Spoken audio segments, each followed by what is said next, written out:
good afternoon, good evening, good night, wherever you are. So here we are back again in sunny California and rather warmish California. Yesterday here it was, it touched 100 degrees. So that's pretty hot. I'm glad that today it's not like that.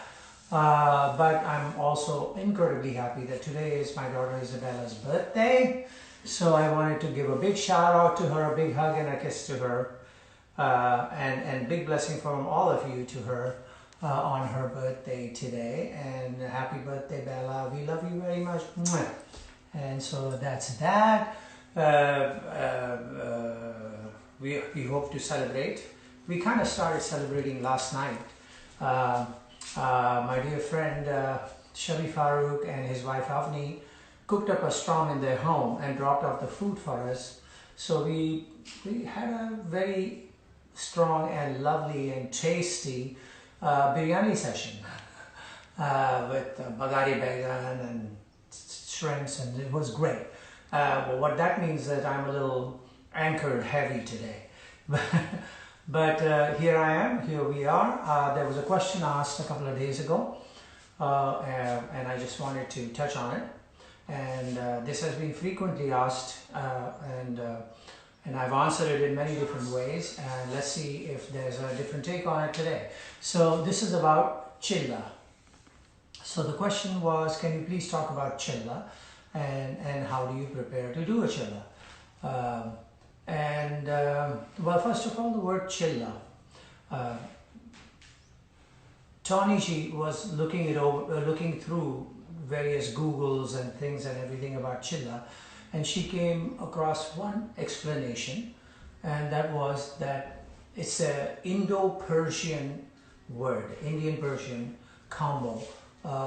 It's that word, the original word is chehel, which actually means 40, number 40, chehel. So the mystics and the Sufis of the old times in India and in Persia and so on, they would retreat into what they call the chehel khana, meaning a room that was called a chehel khana, in solitary confinement. And for 40 days they would meditate and reflect on whatever it is that was inside of them that needed to be answered, and found a way through. So that's what they did. So chehel, in a chehel khana. The word in India became from chehel into chilla somehow. There is another Urdu word called chehel, which is used to describe the hustle and bustle of a party or a gathering or a market or something. So they use something called chehel pehel, which meant, oh, there was big chehel pehel in that party. So big hustle and bustle, big fun going on. So that's chehel utilized in India in that manner. But chilla may have been a hybrid of chalis, and which means 40. So what happens is that a musician retreats into a chilla khana, which is again a room, for 40 days, surviving on pretty much liquids and like water and maybe vegetables, and shying away from eating meat and stuff, and in solitary confinement, focusing on whatever was a question in his or her mind vis-a-vis the plane is concerned. So suppose if I was considering that I've gotten to a certain point with a particular qaida or a particular phrase or a particular pattern, where do I go next? And if I'm running into some kind of a wall, some kind of a, oh, I can't see my way through, so I would think about retreating into a solitary room, the chilla khana, and be there and focus on that particular piece of rhythm or music, and see what kind of world opens up for me in there. So for 40 days, nothing, no outside contact, and you do that. So the first time I went, I was 16 years old, wasn't quite sure what I was looking for. I mean, I was already like somewhat of a young darling of the crowd at that time. I would play concerts and people would think, oh, he's such a cute and can play well and so on. So I guess I wasn't at a point where I had reached a wall or a hurdle, but I felt excited about wanting to do something like this. So, and maybe I just wanted to get away from the family and just be on my own and do this retreat. So I went and did that. But I focused on not one particular problem, because for me at that point in my life, there was really no problem. I mean, I was just having fun, enjoying playing. So I just would practice, and I would start playing as if I'm playing in a concert.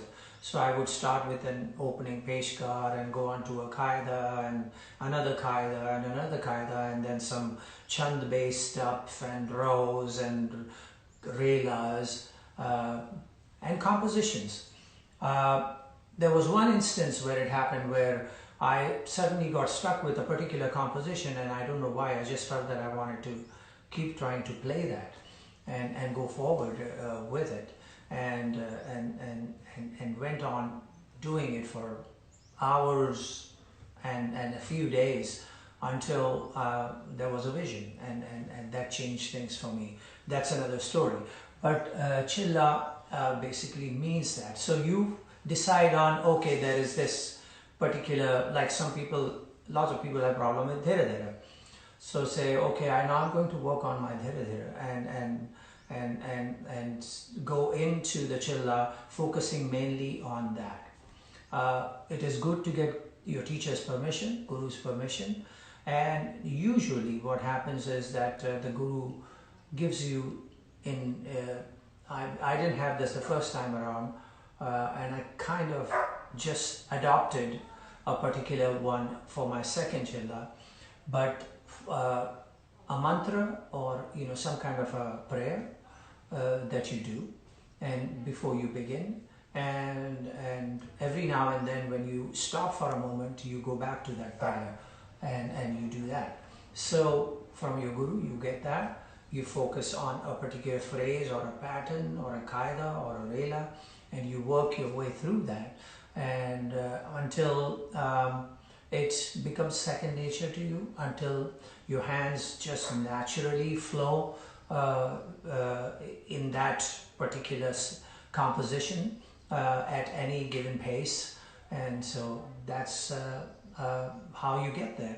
So chilla in a nutshell is that. Now for us, when we were learning and practicing, we had a guessing game that we played, and the guessing game was how fast a particular tabla player played, a particular rela or a composition or something.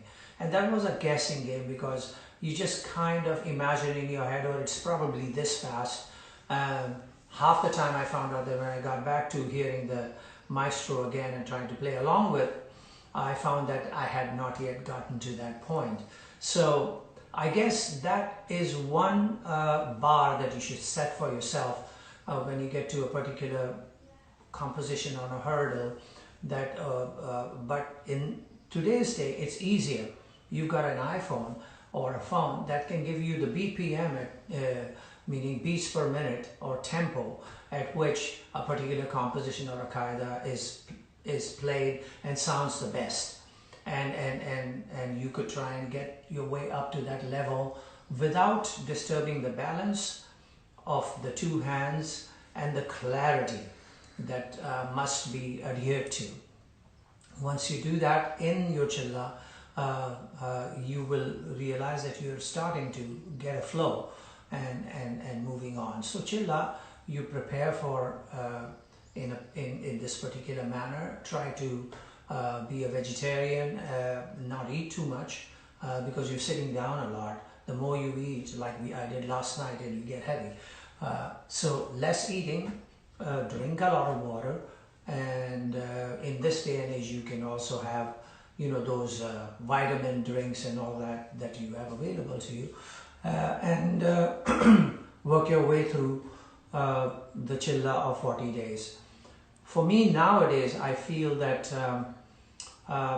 the chilla may not be as necessary. In the old days, we did not have the information as easily available to us as it is now. So we had to fend for ourselves. So we retreated and we focused on it until we discovered our way of doing things comfortably, and that sort of stood as the answer. But this day and age, you have videos, you have YouTube, Facebook, wherever else you can go, CDs, all that available to you. You can listen and you can decipher. You can take an app called AnyTune Pro on your iPhone and import the music into that and play it at any speed you want, so that you can actually clearly hear how the phrases work together. So that is Chilla.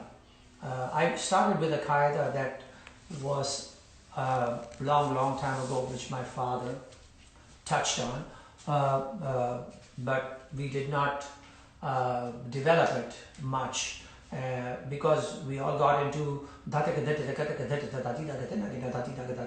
one, and so this was like a step brother qaida.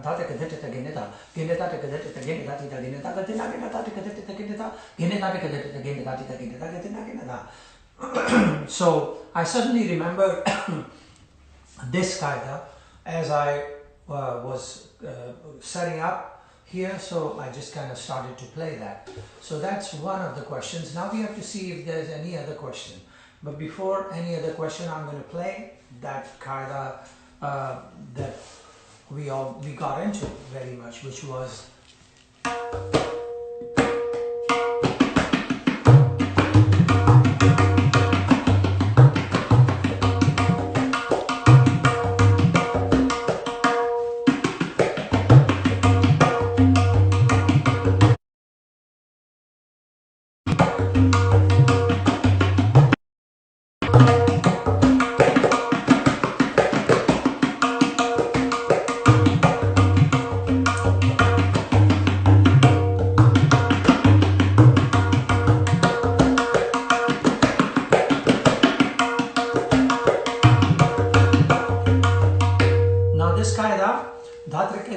the way I'm playing it.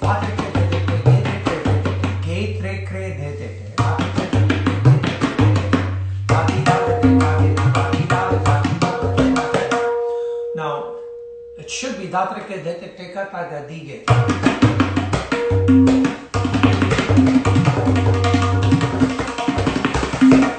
I mean, I guess that's actually the phrase as in a tihai.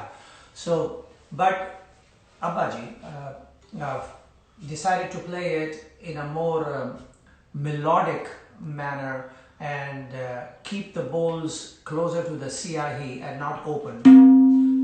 And so he played it a couple of ways, or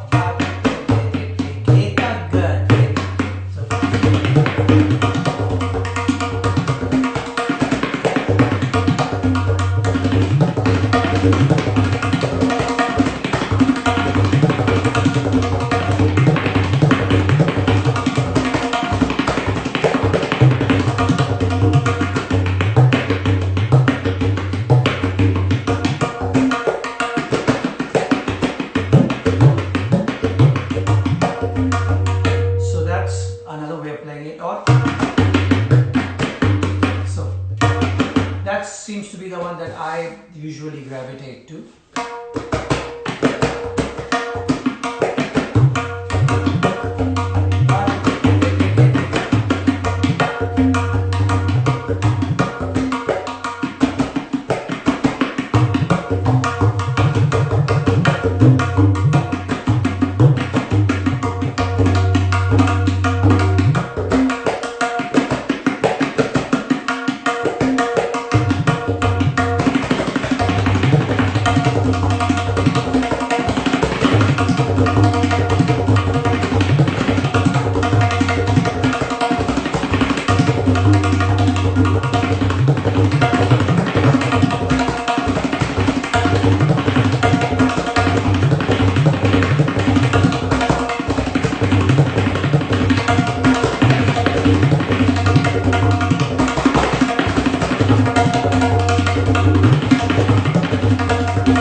original qaida that we learned, and then Abbaji came up with the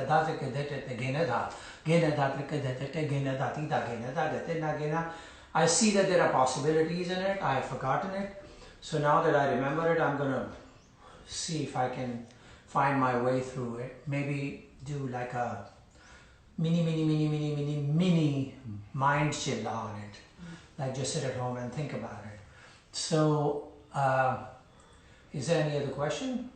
Rupak Tal tutorial. Rupak Tal tutorial? Is there such a thing? Rupak Tal tutorial? Boy, I must have missed it. Okay, Rupak Tal. So, in South India is 6 beats. Rupakam. And in North India, of course, it's 7 beats. So Rupak Tal is interesting to me because it's a small tal, and therefore the kind of limits that one must put on oneself in terms of Hari and Khali are kind of restrictive because of its length. So now a lot of people get around it by starting to playing Rupak Tal slow. I did that too. At one time I would start din, din, na, din, na, then at that tempo and or even slower and work my way through. So it allowed me a bigger canvas.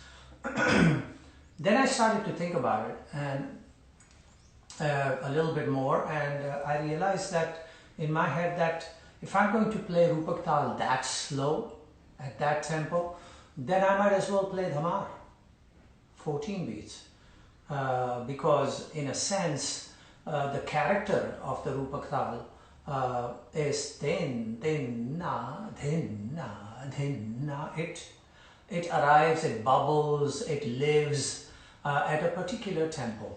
And so that's a recent take that I've had on Rupak Tal. So when you get at that tempo where it lives and therefore is separate from Jhumra or Dhamar or Punjabi Dhamar and so on, then the Bhari and Khali becomes so small. Din, din, na, din, na, din, na. Da, da, da, da, da, da, da, 1, 2, 3, 4, 5, 6, 7, 1, 2, 3, 4, 5, 6, 7, 1. So it's a short taki, taka, ding, taki, taka, ding, taki. So taki, taka, ding. That much is all you have in terms of Bhari, and that the other half is the Khali. So how do you create variations in that kind of situation? So din, din, na, din, na, din, na, datrikte, detete, dati, daga, din, na, din, na, datrikte, just making up dati, daga, din, na, datrikte, detete, dati, daga, din, na, din, na, that's all you've got. Now, a lot of people do datrikte, detete, katrikte, detete, dati, daga, din, na, din, na, dati, daga, din, na, din, na, ta. So that's a longer thing, but then it takes up that many cycles. So when it does that, it obviously is harking to a longer rhythm cycle, like maybe Dhamar or something. So that's my hesitancy lately in being able to play Rupak in that manner. So if one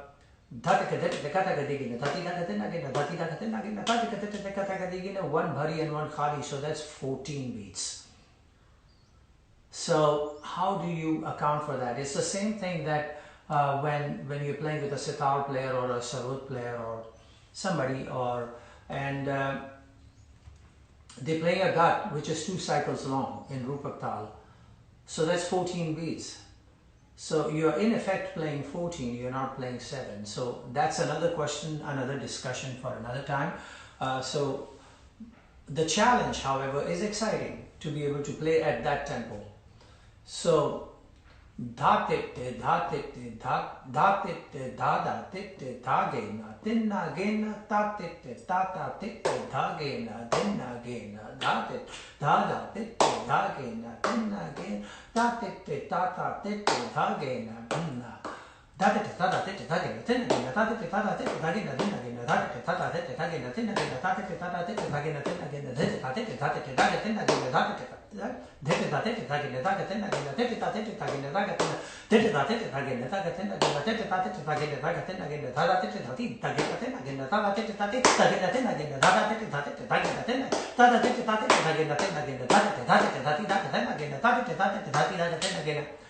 So you're doing Bhari and Khali and you're doing your variations in that one cycle in Bhari and Khali.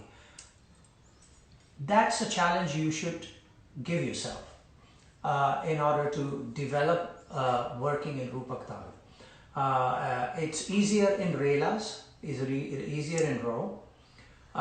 Compositions are sort of immune to this, bandishes, because those are long bandishes anyway, no matter which rhythm cycle. But I'm just wondering in terms of Bhari and Khali and Qaidas.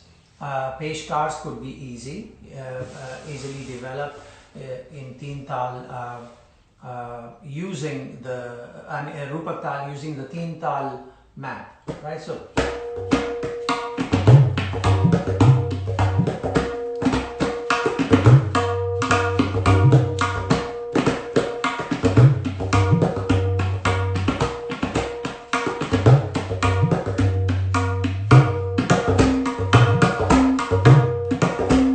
now that's long, and you get to Khali, that's 2 cycles. So that's what I was trying to say.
Somehow skirts the idea of making it into a longer rhythm cycle and giving yourself the challenge of playing 7 as a 7. At this tempo, maybe it's a little fast, but you know, like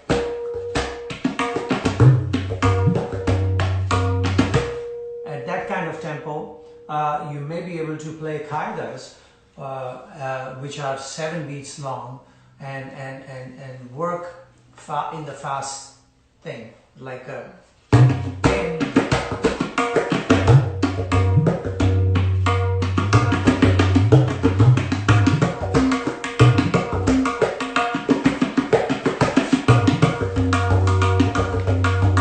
no, that's long.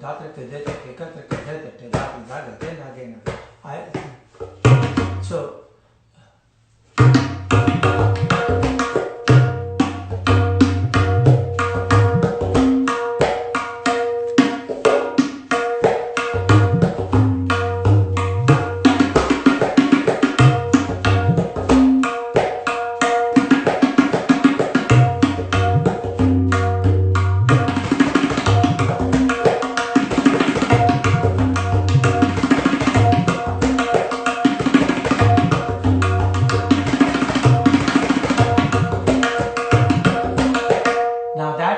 difficult. I mean, in my kind of thinking, so the restrictions are strong. So only short things that fit in Bhari Khali in one cycle will be the one to do it. So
hard, it's difficult not to get into the longer versions because that's the way we've been brought up. But it's a challenge that I'm considering looking at and trying to figure out if there's a way to play it in this. In the meantime, every time we play a rhythm cycle which is different than teen tal, which is an even cycle, whether it's rupak tal or mat tal or jhak tal or anything, the whole idea is to break it up into fours.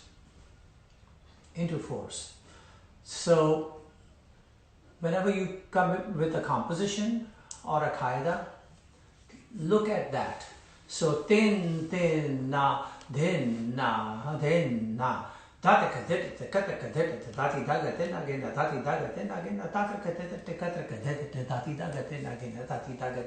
What you've got is two.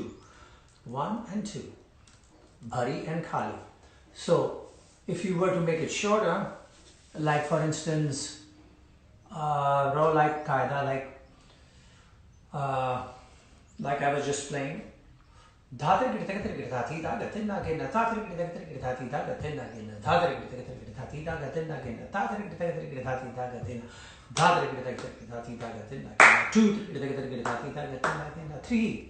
Tatita katina gina, dhata tatita katina gina, 1, tatita 2, tatita katina gina, 3, tatita katina gina, 4, tatita katina gina, 1, tatita katina gina, 4, 3, tatita katina gina, 1, tatita katina gina, 3, tatita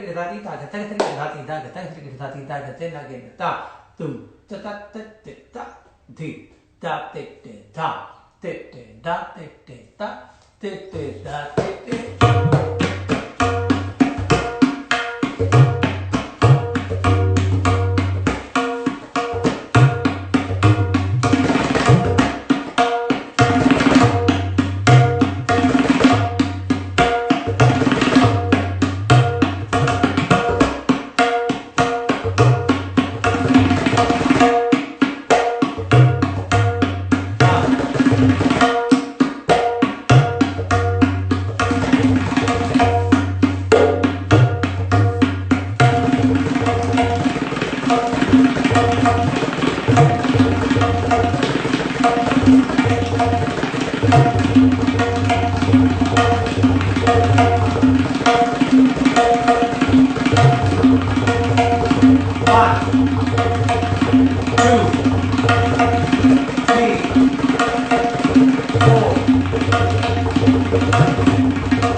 So I did one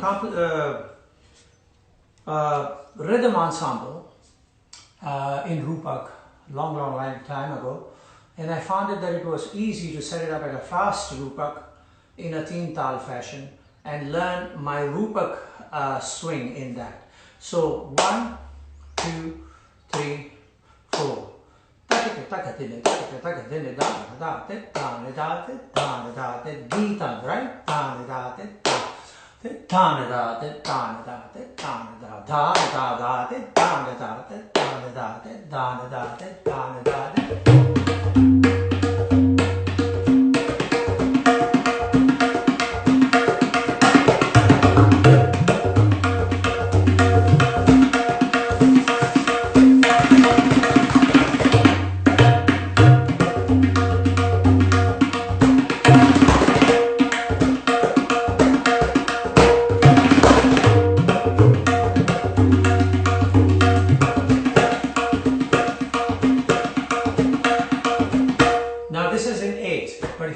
7. 1.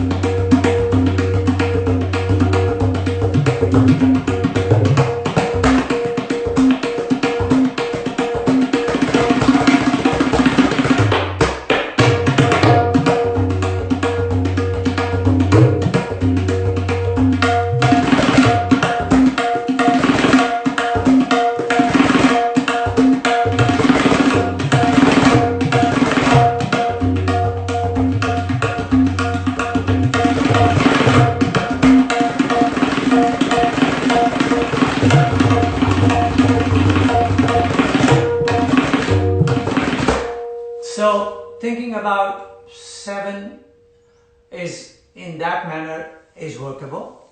Thinking about 7 as I was describing to you 4 is workable, like tin tin na din na din na tin tin na din na din na tin tin na din na din na tin tin. 2 in 1 7. Tin tin na din na din na tin tin na din na din na tin tin na din na din na tin tin na din na din tin tin na din na din tin tin na din na din na tin tin na din na din na tin tin na din na din na tin tin na din na din na tin tin na din na din na tin tin na din na din na tin tin na din na din na tin tin na din na din na.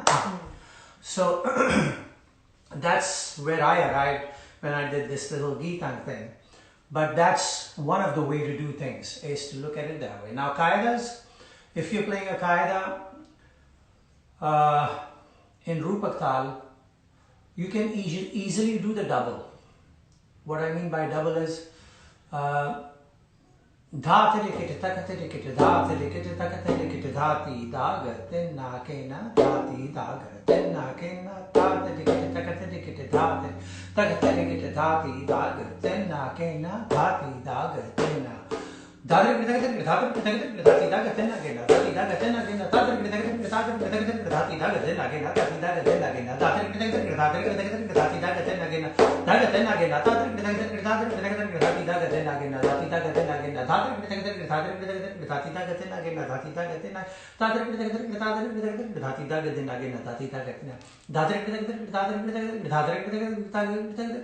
dagatin again dagatin again dadri dhati dagatin again dhati dagatin again You've doubled it. So you've broken the qaida because it's an even number. Well, not quite even number, because it's easily breakable. So 2 and 2. So now you made it 4 and 4. So when you make it 4 and 4, you've doubled easily. So at least that you can do without even thinking about it in a particular rhythm cycle. Any rhythm cycle, this works. Any rhythm cycle, this will work for you. So keep that in mind. If it's Japtal, it's the same way. If it's Teen Tal, it's the same way. If it's Ek Tal, it's the same way. Whatever the qaida is, you can break it. What was interesting about Abbaji, my father, was that he broke away from the norm of even divisions of a qaida and created an uneven division type qaidas. Like dha te dha te dagatina dha te dha te dagatina again dha te dha te dagatina dha te dha te dagatina again as a straightforward. Tin tin na din na dha te dha te dagatina dha te dha te dagatina again dha te dha te dagatina dha te dha te dagatina dha te dha te dagatina dha te dha te dagatina dha te dha te dagatina again dha te dha te dagatina again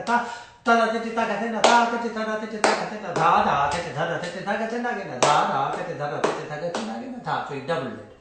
And if you come to doing tripling it, 3-1, in Delhi some people used to call it Dora Tera. So if you do triple, then you have to adjust because it's not even on both sides. If it was even on both sides, then you could do 3 and 1. And then reverse it, 1 and 3.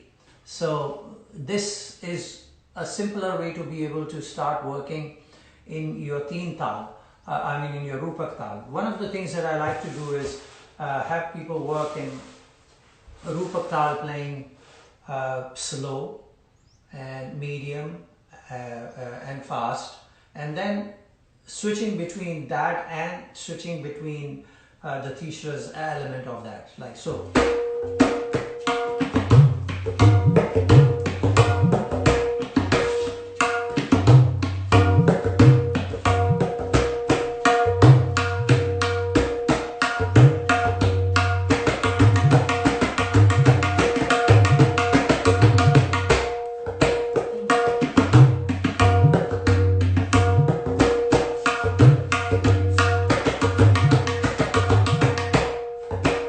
Same length, right?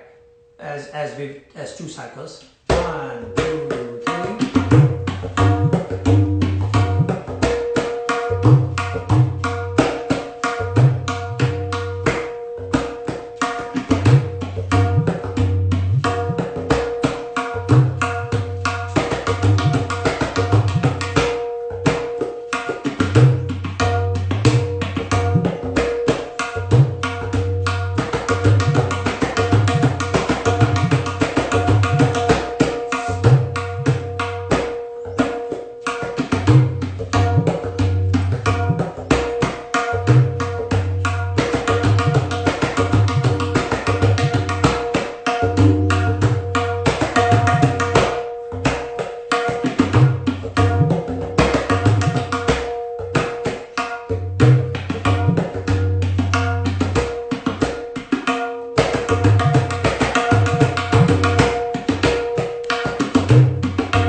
Sum is, like my father said before, sum ko dekho, and finding your way around it. But like tin na din na din na tin na din na din na tin na din na din na tin na din na din na tin na din na din na tin na din na din na tin na din na din na tin na din na din na Tinna dinna dinna tinna dinna dinna tinna dinna dinna tinna dinna dinna tinna dinna dinna tinna dinna tinna dinna dinna da tinna dinna dinna da tinna dinna dinna tin.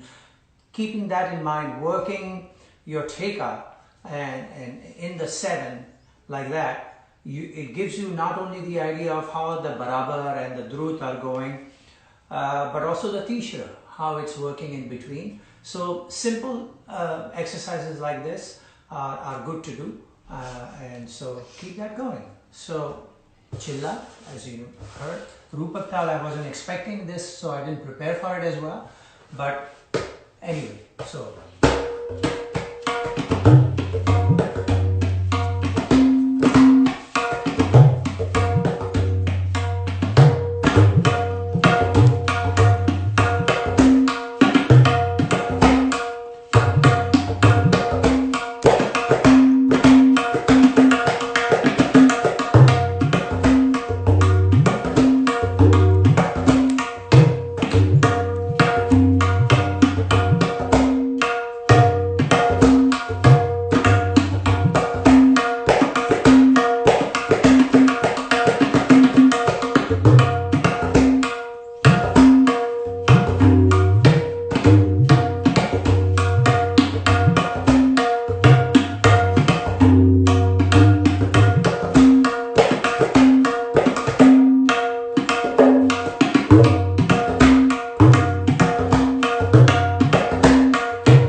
it's possible once you understand the way the rhythm cycle flows, the way the tempo sits right inside your body, then it's easier to be able to play any rhythm cycle. I mean, it's easier said than done, but the first step is to be able to try to make that rhythm cycle part of your natural body rhythm. When I'm playing teen tal, I usually have certain actions, or any tabla player does. You will find that at a particular matra, they do something which is different physically. So, dha din din na, dha din din na, dha din din na. The eyes will go up or something will happen. So, rhythmic graph or rhythmic map or grid is installed inside the body as well. So the body reacts, and you know how it is when you when you talk about a particular maestro and that maestro's composition, and you say this is from such and such maestro, your hand naturally goes up to your ear, and you say such and such Ustad or such and such Panditji. It's natural. So that kind of natural development inside your body of reacting to the pace and the tempo of the rhythm cycle at hand is something that you should do. We seem to think that tabla playing is mainly right here, and the information is here, and the emotions are here, and they all come together in here. But if the composition or the kaidas or the relas or raws or chans or anything, you name it, if it doesn't have a physical appearance, when you saw Ustad Al-Rakha, my father, he literally lived the composition. You saw him moving a certain way, and the way his face would go, it just physically got him to a point where he was one with what he was speaking through the instrument. And that is where you need to get to. That's where you need to arrive. So it's not easy, but it's not an impossibility. It is, you know, and with today's tools available to you, you can get there, okay? In the meantime, wash your hands, wear a mask, be safe, be careful. And now next Friday, I'm going to take a Friday off, if you don't mind. We've done 7 Fridays in a row, and I'd like to just sit back and maybe work on this idea of Rupak Tal that we just sort of put in the frying pan.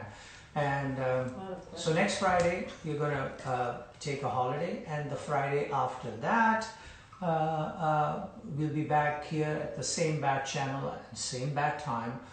And so take care of yourselves, and lots of love to all of you. And again, happy birthday, Bella, if you're watching. We love you. Ciao.